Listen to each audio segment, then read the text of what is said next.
Assalamu alaikum, dear learners. This is an important class on spelling test and pronunciation too. Let's start our class.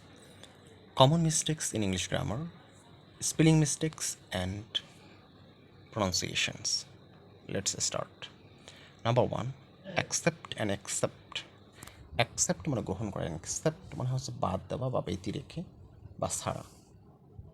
Incorrect, please accept this gift. Accept আমরা জানি ব্যতি রেখে বাদ দেওয়া, তাই অর্থটা পরিপূর্ণ আসছে না। প্রথম সেন্টেন্সটি রং, দ্বিতীয় সেন্টেন্সটি রাইট। যেমন প্লিজ অ্যাকসেপ্ট দিস গিফট, অর্থাৎ বলা হচ্ছে এই গিফটটি বা উপহারটি গ্রহণ করুন দয়া করে। তো এই হচ্ছে প্রথম সেন্টেন্সটি।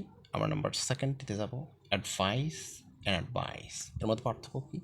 প্রথম অ্যাডভাইস এটি সাধারণত নাউন, আর অ্যাডভাইস এটি হচ্ছে ভার্ব। আমরা ফার্স্ট সেন্টেন্সটি ইনকারেক্ট দেখব। He refuse to take my advice. এখানে অ্যাডভাইস ভার্ব ব্যবহার করা যাবে না, নাউন ব্যবহার করতে হবে। এই জন্য he refuse to take my advice এটি রাইট হবে। He refuse to take my advice. Okay, number 3, all right and alright. Space রেখে অলরাইট অ্যান্ড স্পেস ছাড়া অলরাইট। প্রথম সেন্টেন্সটি ইনকারেক্ট মানে ভুল। He is alright after his fall. তার পতনের পরও দেখা যায় সে সম্পূর্ণ ঠিক আছে। অলরাইট এখানে স্পেস ছাড়া, তাই এটি ইনকারেক্ট। রাইট ফর্ম হবে he is alright after his fall. Number 4, a while and a while. A while and a while.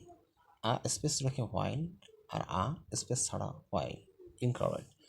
I will be staying in Paris for a while. A while এটি space ছাড়া, এজন্য এটি হচ্ছে ভুল।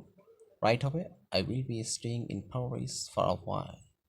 আ while মানে কিছু সময়ের জন্য আমি প্যারিসে থাকবো, এটা বোঝানো হচ্ছে এখানে। নেক্সট আমরা 5 নম্বর বলে যাব। 5 number rule, a lot and alot. Space রেখে অলট অ্যান্ড স্পেস ছাড়া অলট। ইনকারেক্ট হচ্ছে স্পেস ছাড়া যেটি, যেমন আই লাইক ইউ অলট, এটি ভুল, এটি ইনকারেক্ট। রাইট ফর্ম হবে I like you a lot. A space lot, a lot. A lot মানে প্রচুর পরিমাণে।